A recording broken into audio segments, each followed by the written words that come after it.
नमस्ते दोस्तों, हर हर महादेव। चलिए शुरू करते हैं इस कहानी का पार्ट 25।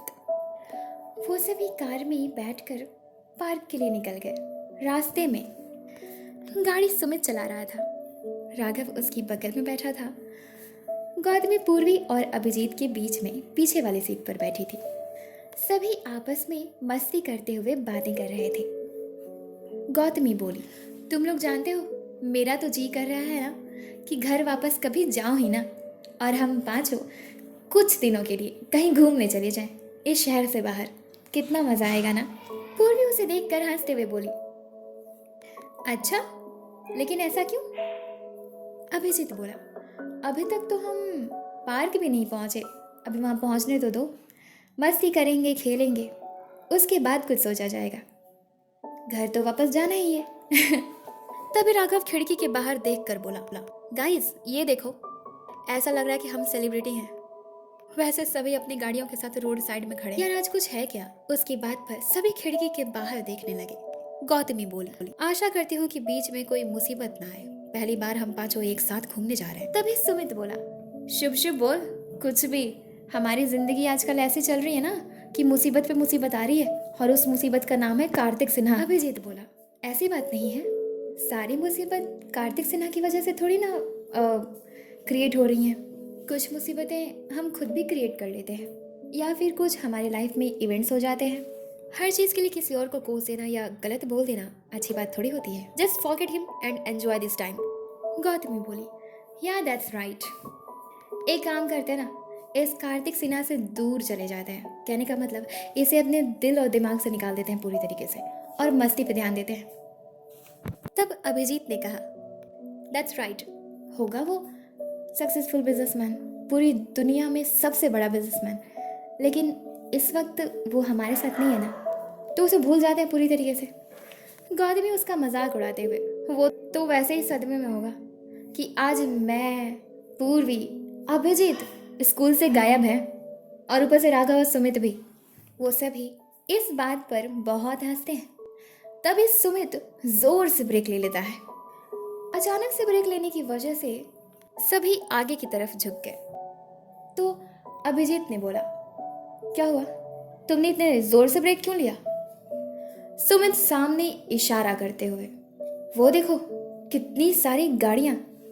रोड पर 6 काले रंग की आलीशान कार्स थे, जो रोड को पूरी तरीके से ब्लॉक कर चुकी थी। वहां बहुत काफी ट्रैफिक था, ठीक उसी तरह जैसे रेड सिग्नल के वक्त होता है, लेकिन वो भीड़ दूर दूर तक रोड के साइड में लगी हुई थी। सभी रोड के दोनों तरफ खड़े थे, ऐसे जैसे कोई लीडर वहां से क्रॉस करने वाला हो, या फिर कोई सेलिब्रिटी अपने फैंस से मीटिंग करने आ रहा हो। बीच में रोड बिल्कुल साफ था, इसी वजह से उन पांचों की गाड़ी उन 6 गाड़ियों के सामने रुकी थी, बस थोड़ी ही दूरी पर। वो सभी गार्ड्स जिनके हाथ में गन्स थे, वो अपनी अपनी गाड़ियों से उतरकर इन लोगों की गाड़ी को चारों तरफ से घेर लेते हैं और उन सभी पर गन पॉइंट कर देते हैं। उनमें से एक गार्ड ने उन सभी को बाहर निकलने का इशारा किया। वो पांचों बेहद डर गए। सुमित घबराते हुए बोला, अब ये कौन सी मुसीबत है यार? अब कौन हमारा दुश्मन जन्म ले लिया? कौन है ये? हे भगवान, एक मुसीबत से निकलो नहीं कि दूसरी मुसीबत खड़ी हो जाती है। अभिजीत, तूने फिर से कोई पंगा तो नहीं लिया किसी से?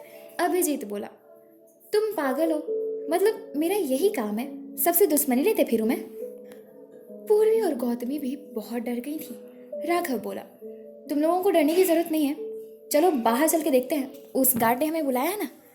आओ बाहर निकलो, एक एक करके। सभी उस गाड़ी से बाहर निकलकर एक तरफ आकर एक क्यूब में खड़े हो गए। उन लोगों के बाहर आते ही और भी ज्यादा गार्ड्स वहां आ गए और उन सभी पर गन पॉइंट कर दिया। उन्हीं में से एक गार्ड ने अपने मोबाइल को निकाला और कभी मोबाइल को तो कभी उन पांचों को देखते हुए बोला, हाँ यही पांचों हैं, ले चलो।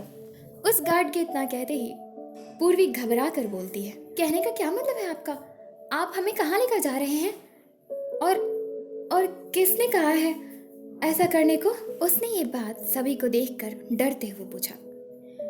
सभी के चेहरे पर बहुत डर था। उन पांचों ने आसपास के लोगों को देखा तो वो सभी कुछ नहीं बोल रहे थे। सभी अपनी बाइक, साइकिल्स, कार्स और गाड़ियों के साथ रोड साइड में खड़े बिना कुछ कहे सब इन पांचों को देख रहे थे।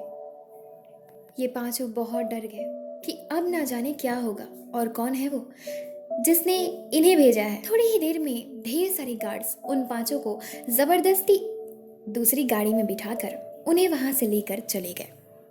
न जाने कहां। अभिजीत और राघव ढेर सारे गार्ड्स के साथ अलग गाड़ी में थे। वो दोनों पीछे की सीट पर बीच में बैठे हुए थे और उनके दोनों तरफ से 2 गार्ड्स बैठे थे। वहीं पूर्वी, गौतमी और सुमित दूसरी गाड़ी में बैठे हुए थे। गौतमी पूर्वी और सुमित के बीच में बैठी हुई थी। पूर्वी मन ही मन ये सोचकर बेहद डर रही थी कि आखिर वो इंसान कौन हो सकता है जिसने 5 बच्चों को दिन दहाड़े यूं बिना किसी डर के उठा लिया और उसे किसी ने कुछ कहा तक नहीं, और पुलिस को कंप्लेन करना तो बहुत दूर की बात थी। इधर गौतमी का भी वही हाल था, वो भी कुछ ठीक से समझ नहीं पा रही थी। सुमित तो डर कर सहम का गार्ड के बगल में बैठा हुआ था। ड्राइवर के बगल में एक गार्ड और बैठा हुआ था जिसके हाथ में गन था, जो कि उन तीनों को डरने पर और भी ज्यादा मजबूर कर दे रहा था। पूर्वी अंदर से तो डरी हुई थी, लेकिन खुद को कॉन्फिडेंट शो करते हुए बोली, क्या मैं पूछ सकती हूँ कि कौन हो तुम लोग और किसके कहने पर तुम लोग हम लोगों को लेकर जा रहे हो और कहाँ ले जा रहे हो? आगे की सीट पर बैठा हुआ एक गार्ड पीछे मुड़कर उसे गन दिखाते हुए बोला, लगता है कि तुम्हें डर नहीं लगता हमसे। अच्छा चलो, हमसे नहीं लगता तो इस गन से तो लगेगा ही ना। जानती हो, पूरी भरी हुई गोलियां भेजे में उतार दूंगा, समझी? चुपचाप बैठे रहो और जहां ले जा रहे हैं वहां चुपचाप चलो। ज्यादा सवाल जवाब किया ना तो जान ले लूंगा यहीं पे। गौतमी पूर्वी के कंधे पर हाथ रख के उसे इशारे से शांत रहने को बोलती है। पूर्वी शांत हो गई। वहीं इधर अभिजीत और राघव एक साथ डरे हुए चुपचाप बैठे हुए थे। राघव के बगल में बैठे हुए गार्ड का फोन बजा। उसने अपनी गन को दूसरे हाथ में लेकर अपनी पॉकेट से फोन को निकाला। उसने जब नंबर देखा तो वो नंबर बॉस के नाम से सेव था। वो नंबर राघव ने भी देखा और फिर अपनी आईब्रो से इशारा करके अभिजीत को भी दिखाया। गार्ड कॉल को रिसीव कर लेता है और उसे स्पीकर पे रख कर बोला, गुड आफ्टरनून सर, आपने जो काम दिया था वो पूरा हो गया। हम उन 5 को लेकर वहीं आ रहे हैं। तभी उनके बॉस ने कहा, गुड जॉब, बहुत अच्छी बात है। ठीक है, तो मैं तुमसे बाद में बात करता हूँ, ओके? अभी वो गार्ड कॉल कट करने ही वाला था, तभी अभिजीत बोल पड़ा, कौन हो तुम और क्यों किडनैप किया है तुमने हमें? क्या बिगाड़ा है हमने तुम्हारा? उसकी बात पर सभी गार्ड्स अभिजीत को घूर कर देखने लगे। राघव उनके घूरने की वजह से बहुत डर गया और वो अभिजीत के कंधे पर हाथ रख के उसके गुस्से को शांत होने के लिए उसके कंधे को थपथपाने लगा और साथ ही बोलने लगा, अभिजीत शांत हो जा, सब ठीक हो जाएगा, डोंट वरी, हम सब साथ में है ना, कुछ नहीं करेंगे ये लोग हमारे साथ, तो चिंता मत कर। तभी वो आदमी फोन में ही हंसते हुए बोला, इतनी जल्दी भूल जाओगे मुझे? मैंने सपने में भी नहीं सोचा था अभिजीत। अभिजीत बोला, कौन हो तुम? वो आदमी ठहाके लगाते हुए बोला, इतनी जल्दी भूल जाओगे मैंने नहीं सोचा था, चलो मैं ही बता देता हूँ, कुमार कार्तिक सिन्हा। क्यों, याद आया? इस नाम को सुनते ही अभिजीत और राघव बहुत हैरत में पड़ गए। वो दोनों हैरान होकर एक दूसरे को देखने लगे। अभिजीत बोला, कार्तिक? पता है, मैंने तो सपने में भी नहीं सोचा था कि तुम ऐसी हरकत कर सकते हो। तुम इंसान हो ही नहीं, तुमने हम 5 को सबके सामने किडनैप कर लिया और किसी ने कुछ बोला तक नहीं। I am gonna kill you, एक बार मिलो तुम मुझसे, बताता हूँ तुम्हें मैं। तभी अभिजीत के बगल में बैठे हुए गार्ड ने अभिजीत के सिर पर गन लगाकर कार्तिक से बोला, सर बहुत बोल रहा है ये, जान से मार दूं क्या इसे? कार्तिक बोल पड़ा, तुम पागल हो? मैंने कहा है क्या किसी को खरोच भी पहुंचाने के लिए? क्यों जान से मारोगे? आज तक मैंने किसी को मारा है क्या? फिर उसने अभिजीत को कहा, सुनो, मेरा टाइम वेस्ट मत करो। एक्चुअली मैं बहुत सारे बिजनेसमैन के सामने बैठा हुआ हूँ मीटिंग हॉल में, मेरी मीटिंग चल रही है बहुत इंपॉर्टेंट। तो मैं चाहता हूँ कि तुम्हें जो भी गालियाँ देनी है, मुझे मारना है या फिर मुझे कुछ भी बुरा भला या उल्टा सीधा कहना है ना, तो मुझसे मिलने के बाद कर लेना, ठीक है? अभी फ़ोन रखता हूँ। इतना कहकर कार्तिक कॉल को कट करके अपने फ़ोन को अपनी सेक्रेटरी उज्जवल को दे देता है। उज्जवल डिसिप्लिन्ड कार्तिक के बगल में खड़ी थी। गार्ड ने अपने फ़ोन को पॉकेट में रख लिया और ड्राइवर को बोला, ड्राइवर गाड़ी तेज़ चलाओ वरना वहाँ पहुँचने में रात हो जाएगी। शाम तक पहुंच जाना है हमें। दरअसल वो लोग उन पांचों को दूसरे शहर ले जा रहे थे कार्तिक के कहने पर। 5 घंटे बीत गए। इधर पूर्वी को नींद आ गई थी। पूर्वी गौतमी के कंधे पर अपने सिर को रखकर सोई हुई थी। उसके सिर में दर्द हो रहा था जिसके कारण वो सो गई। थोड़ी ही देर में पूर्वी की नींद टूट गई। वो उठकर अपनी आंख को दोनों हाथ से मलकर अपने बाईं ओर की खिड़की से गाड़ी के बाहर झांकते हुए बोली, कहाँ आ गए हम गौतमी? कहाँ लेकर आए हैं ये लोग हमें?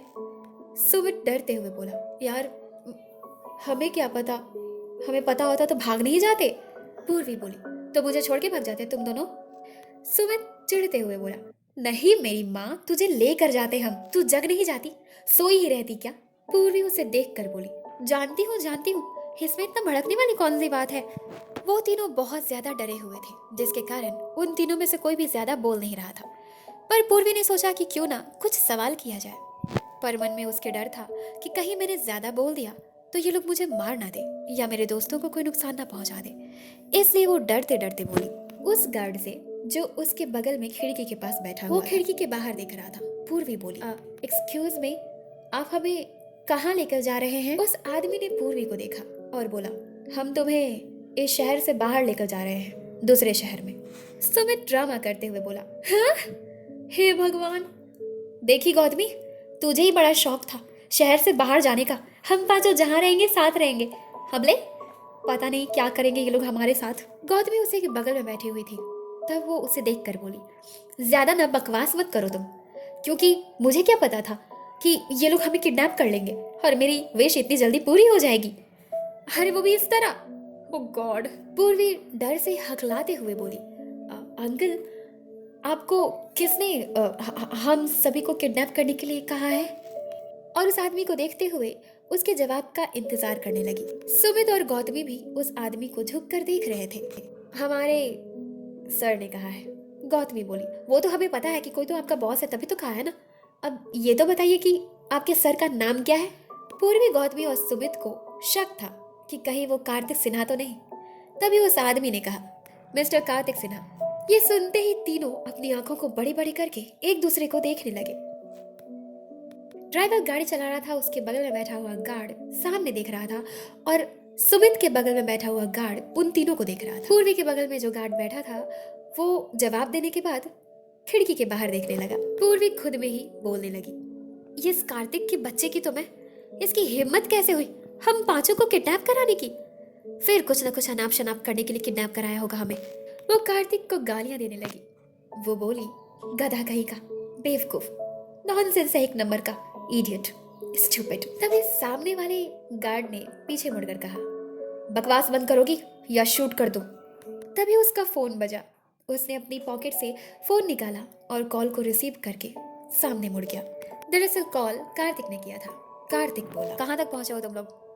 गार्ड ने कहा, सर अभी 2 घंटे का और रास्ता है। कार्तिक ने कहा, ठीक है, मैं इंतजार कर रहा हूँ, मेरी मीटिंग खत्म हो चुकी है, तुम लोग जल्दी पहुंचो। गार्ड हाँ बोलता है। फिर से कार्तिक ने कहा, और हाँ, गर्ल्स को छूना मत। कोई गार्ड पूर्वी के बगल में नहीं बैठा है ना? वो गार्ड अपने कान के पास फोन लगाए हुए ही पीछे मुड़कर उस गार्ड को देखता है जो पूर्वी के बगल में बैठा हुआ था। उसने झूठ बोलते हुए कहा, नहीं सर, कोई नहीं बैठा है। कार्तिक बोला, झूठ मत बोलना वरना पकड़े जाने पर क्या होगा वो तुम्हें भी अंदाजा नहीं है। वो गार्ड पूरे विश्वास के साथ बोला, यस सर, मैं झूठ नहीं बोल रहा, कोई नहीं बैठा है उनके बगल में। कार्तिक को विश्वास हो गया कि सच में उसके बगल में कोई नहीं बैठा है। कार्तिक बोला, ठीक है, मैं फोन रखता हूँ। गार्ड कॉल कट करके फोन को अपनी पॉकेट में रख लेता है और जल्दी से ड्राइवर से बोला, ड्राइवर गाड़ी रोको। उस गाड़ी के सभी लोग उसे ही देखने लगे। ड्राइवर बोला, लेकिन क्यों? गार्ड बोला, सर का ऑर्डर है कि गर्ल्स के बगल में कोई ना बैठे। गाड़ी रोकिए, इस गार्ड को गाड़ी चेंज करनी पड़ेगी। ड्राइवर इतना सुनते ही गाड़ी रोक देते हैं। तब हैरानी से पूर्वी बोली, लेकिन आपने झूठ क्यों बोला कि मेरे बगल में कोई नहीं बैठा है? गाड़ी रुकते ही वो गार्ड उतर जाता है। उनकी गाड़ी के पीछे आ रहे और भी 5 गाड़ियां जो कि गार्ड से भरी हुई थी, उनमें से किसी एक में चला गया। गाड़ी फिर से स्टार्ट हो गई। पूर्वी बोली, आपने जवाब नहीं दिया अंकल। गार्ड पूर्वी को बिना देखे सामने देखते हुए बोला, अगर मैं सच बोलता तो सर हमें नौकरी से निकाल देते और दोबारा हमें कोई नौकरी देता भी नहीं। सुमित बोला, आपको दूसरी जॉब क्यों नहीं मिलती? उस गार्ड ने सुमित को पीछे मुड़कर देखा और बोला, ज्यादा सवाल जवाब नहीं, चुपचाप बैठो। पूर्वी गुस्से से अपनी मुट्ठी को जोर से बंद करके बोली, कितना बुरा है ये कार्तिक, ऐसा कौन होता है? उसी के गार्ड्स को उसी से झूठ बोलना पड़ रहा है, तो सोचो कितना बुरा होगा वो। पूर्वी कार्तिक को लगातार बुरा भला बोली जा रही थी। ड्राइवर के बगल में बैठे हुए गार्ड ने पीछे मुड़कर उसे चुप करने के लिए उसे जोर का थप्पड़ लगा दिया। पूर्वी को वो थप्पड़ बहुत जोर की लगी थी, जिसके कारण तुरंत ही उसकी आंखों में आंसू आ गए। गौतमी और सुमित गुस्से से बोले एक साथ, आपने उसे मारा क्यों? कौन सा गलत कहा था उसने? तभी उस गार्ड ने कहा, चुप हो जाओ वरना तुम दोनों को भी एक एक थप्पड़ लगा दूंगा। ये मेरे सामने मेरे सर की बेइज्जती कर रही है, मैं बर्दाश्त नहीं कर सकता। वो तीनों शांत हो गए। गौतमी ने पूर्वी को चुप कराने के लिए उसे गले लगा लिया और उसे शांत करते हुए बोली, शांत हो जा पूर्वी, कोई बात नहीं, बड़े हैं वो, मार सकते हैं। इनके हाव भाव से लगा कि ये बुरे नहीं हैं, पर ये भी थोड़े बुरे हैं। असल में बुरे तो ये लोग भी नहीं हैं, बुरा वो कार्तिक का बच्चा है। तो चिंता मत कर, उस कार्तिक से हम निपट लेंगे, डोंट वरी। हाँ, तू खिड़की के बाहर देख, कितना अच्छा है सब कुछ। पूर्वी अपने हाथ से अपने आंसू को साफ करके गौतमी से धीरे से अलग हटकर बोली, तू कितनी अच्छी है ना गौतमी, तू नहीं होती तो क्या होता मेरा? तेरे सामने छोटी सी बच्ची बन जाती हूँ मैं। तू मेरी बेस्ट फ्रेंड है, तू मुझसे अलग कभी मत होना। गौतमी बोली, तो चिंता मत कर, मरते दम तक मैं तेरे साथ ही रहूंगी। तभी सुमित बोला, और मैं भी, मुझे क्यों छोड़ रहे हो तुम लोग? गौतमी और पूर्वी उसकी बात पर हंसते हैं। फिर सुमित भी हंसा। उन लोगों को उस शहर में पहुंचते पहुंचते शाम हो गई। शाम के 5:30 बज रहे थे। तभी वो 6 गाड़ियां एक साथ रुकी। उन 2 गाड़ियों के दरवाजे को अब तक नहीं खोला गया था, जिन गाड़ियों में ये 5 थे। बाकी की गाड़ियों से ढेर सारे गार्ड्स गन्स के साथ आकर उस गाड़ी को चारों तरफ से घेर लेते और तब उन 5 को गार्ड्स अपने हाथ से पकड़कर गाड़ी से बाहर निकालते हैं। पूर्वी और गौतमी को 2-2 गार्ड्स ने पकड़ रखा था। गौतमी और पूर्वी एक साथ अपने हाथ को झटक कर छुड़ाते हुए बोली, हमारे पास पैर है, हम चल सकते हैं। उन 5 को एक जगह लाया गया। सुमित राघव के गले मिला और बोला, यार I miss you so much. फिर वो अभिजीत के भी गले मिलकर यही बोला। पूर्वी अभिजीत को देखने लगी। अभिजीत ने भी एक नजर पूर्वी को देखा। तीनों लड़के पीछे, गौतमी और पूर्वी आगे चल रहे थे और उन 5 से पीछे उन सभी को घेरे हुए ढेर सारे गार्ड्स गन्स के साथ चल रहे थे। वो सभी एक साथ चलकर एक बहुत ही बड़े से गेट के सामने आए, जो दिखने में किसी राजा के महल के दरवाजे से कम नहीं था। उन 5 ने उसे देखा। वो गेट बहुत बड़ा था।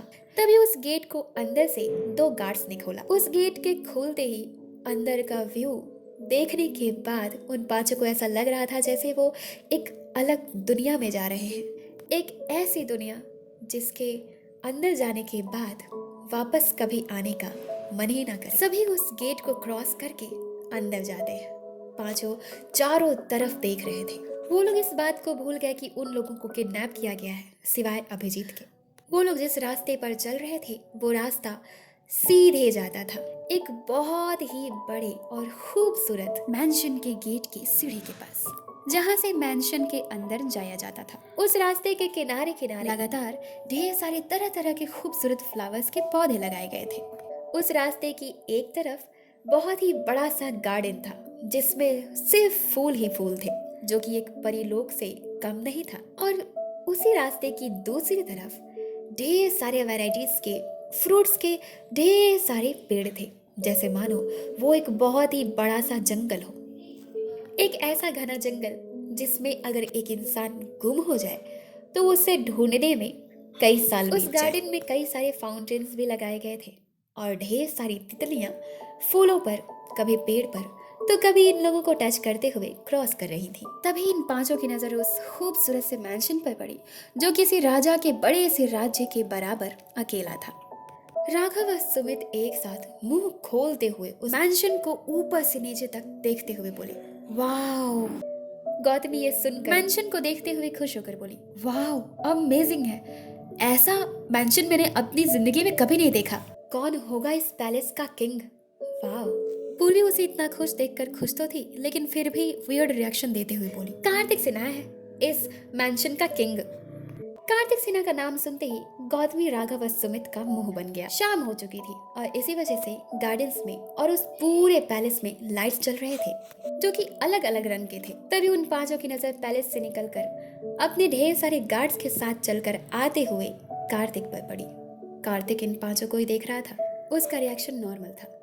थोड़ी ही देर में ये सभी रुक गए और कार्तिक उनके सामने आकर रुक गया। उसने सबसे पहले अभिजीत को देखा। अभिजीत कार्तिक को गुस्से से घूर रहा था। कार्तिक उसे देखकर एटीट्यूड फुल टेढ़ी से स्माइल करता है और फिर वो पूर्वी के पास जाकर उसके सामने खड़ा हो गया। पूर्वी गुस्से से उसकी आंखों में देख रही थी। कार्तिक भी उसकी आंखों में देखते हुए बोला मुस्कुराकर, बताओ पूर्वी, कैसा लगा तुम्हें मेरा मैंशन? पूर्वी गुस्से के साथ उसे घूरते हुए देखकर बोली, तुम हमें यहाँ क्यों लेकर आए हो? पूर्वी के सिर पर पट्टी बंधी हुई थी। कार्तिक ने उसे देखकर कहा चिंता करते हुए, तुम्हारे सिर पे पट्टी? क्या हुआ है तुम्हें? चोट कैसे लगी है तुम्हें? पूर्वी बोली, इसमें इतना परेशान होने की जरूरत नहीं है, एक्सीडेंट हो गया था मेरा कल। कार्तिक कुछ बोलने ही वाला था, तभी गौतमी बीच में बोल पड़ी, हाँ, और पता है तुम्हें किसने बचाया इसे? अभिजीत ने। कार्तिक गौतमी को घूरते हुए देखता है जो जस्ट पूर्वी के बगल में ही खड़ी और गौतमी एक बड़ी सी स्माइल देते हुए उसे आईब्रो से इशारा करती है। उसके बाद कार्तिक अभिजीत को घूरता है। अभिजीत भी कार्तिक को गुस्से से देख रहा था। कार्तिक फिर उसे पूरी तरीके से नजरअंदाज करके पूर्वी की हाइट तक झुककर उसके दोनों कंधों पर अपने दोनों हाथों को रख कर बोला मुस्कुराते हुए, तुम्हें पता है कि मैं। उसने अभी इतना कहा ही था तभी उसकी नजर पूर्वी की बाई गाल पर पड़ी जिस पर उस गार्ड के थप्पड़ का निशान था। उसे देखते ही कार्तिक के चेहरे की भाव ही बदल गए। उसकी आंखों में झट से आंसू आ गए। ये देखकर पूर्वी बहुत हैरान रह गई। वो अपने बाएं हाथ से पूर्वी के गाल को टच करने ही वाला था तभी पूर्वी ने जोर से उसके हाथ पर मारकर उसके हाथ को हटा दिया। कार्तिक की ऐसी हरकत से अभिजीत को बहुत गुस्सा आ रहा था। साथ में राघव और सुमित भी बहुत गुस्सा हो रहे थे। गौतमी को तो कुछ समझ नहीं आ रहा था कि वो करे क्या। उसके दिमाग में जंग चल रही थी। उसे समझ नहीं आ रहा था कि कौन से क्वेश्चन का पहले वो जवाब ढूंढे। पूर्वी के ऐसा करते ही कार्तिक सीधा खड़ा हो गया और गुस्से से उन पांचों के पीछे खड़े सभी गार्ड्स को घूरते हुए बोला, किसकी हरकत है ये? किसने हाथ उठाया है इस पर? कार्तिक का गुस्सा देखकर सभी गार्ड्स डर के मारे कांपने लगे। सभी ने एक साथ अपने सिर को नीचे झुका लिया। किसी ने कोई जवाब नहीं दिया। उसके एक्सप्रेशन को देखकर अभिजीत मन में बोला, ये रिएक्ट तो ऐसे कर रहा है जैसे वो गार्ड अगर इसके हाथ लगा तो उसे जान से मार देगा। मैं भी तो देखूं कि पूर्वी पर हाथ किसने उठाया है। उस गार्ड को तो मैं छोड़ूंगा नहीं। अभिजीत मन ही मन बहुत गुस्सा कर रहा था उस गार्ड पर, लेकिन फिर भी वो नॉर्मल रिएक्शन के साथ सारे तमाशे को खड़े होकर देखने लगा। कार्तिक बोला, लगता है कि तुम लोग ऐसे नहीं बताओगे।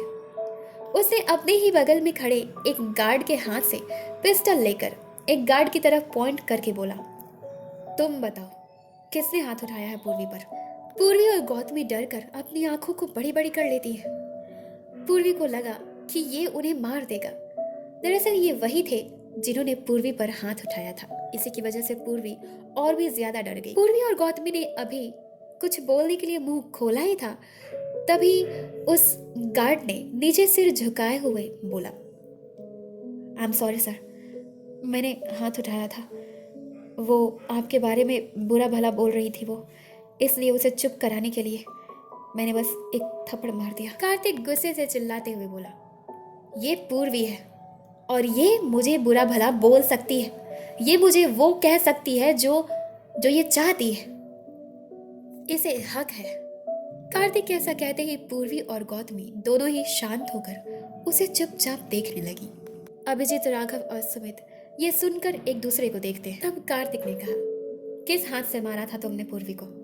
उस हाथ को आगे करो। वो गार्ड डर के मारे ऊपर से नीचे तक कांप रहा था। उसने अपने दाहिने हाथ को कांपते हुए आगे किया। उसका हाथ बहुत कांप रहा था। जैसे ही उस आदमी ने अपने हाथ को आगे किया, कार्तिक ने उसके दाहिने हाथ पर गोली चला दी। कार्तिक ने जानबूझकर उसके हाथ पर गोली ऐसे चलाई थी जिससे कि गोली उसके हाथ को सिर्फ छू कर गुजरी। कार्तिक का निशाना बहुत अच्छा था, उसे गन शूटिंग और चाकू चलाने में कोई नहीं हरा सकता था। उस आदमी के हाथ से खून निकलने लगा। वो आदमी दर्द के मारे अपने बाईं हाथ से अपने हाथ को पकड़ के बहुत कराहने लगा। पूर्वी ये सब देखकर डर के मारे लंबी लंबी सांसें लेने लगी। गौतमी भी बहुत डर गई थी।